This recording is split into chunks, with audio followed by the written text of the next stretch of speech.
Before Rome, before Alexander the Great, there was an empire so vast it ruled half the known world. It began with one man, Cyrus the Great, a king from a small Persian kingdom in what is now modern Iran. Cyrus was surrounded by ancient powers, Lydia, the Medians, and greatest of all, Babylon.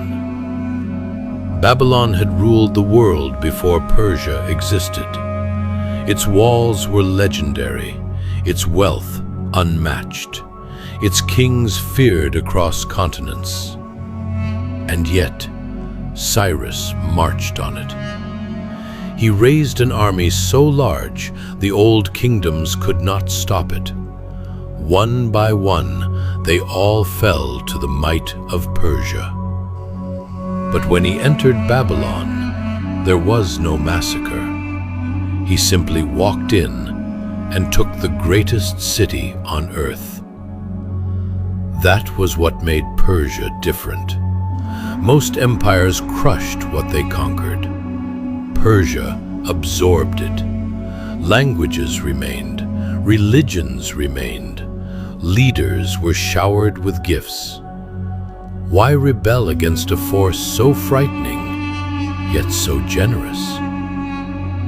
Persia asked only one thing, that they answered to its King of Kings. And as the years passed, its might grew and grew. Egypt, Mesopotamia, Anatolia, all fell to its power, until it reached the doorstep of a group of small, stubborn peoples called the Greeks.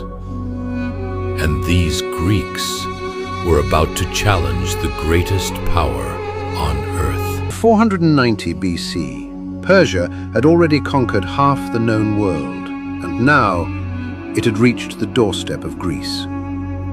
Across the Aegean Sea, a mighty Persian fleet appeared. Hundreds of ships, 30,000 warriors. As the fleet neared the Greek shores, the nearest city-state strong enough to resist it was Athens. But Athens knew it could not face Persia alone. It needed Greece's greatest warriors, Sparta. So a runner was sent, Phidippides. He ran nearly 150 miles across mountains and rock to beg for help. Sparta wanted to come, but sacred law held its army in place, and they would not arrive in time. So Athens would stand alone. 10,000 Athenians marched out to meet Persia on the shores of Marathon, a tiny force, outnumbered 3-1. For days, the armies watched each other. Neither side moved. The Greek line stretched nearly a mile across the plain. Its center stretched thin with their most elite soldiers to hold the Persian advance.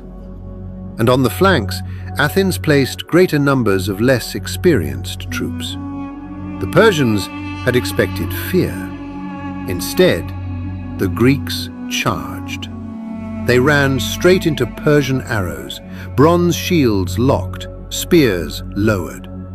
When the lines collided, vicious fighting broke out, but with the Athenian center holding firm, the Persian flanks slowly began to break, and the Greeks closed in around them. The Persian army broke and ran for its ships. The greatest empire on earth had been beaten back by men who refused to surrender their freedom.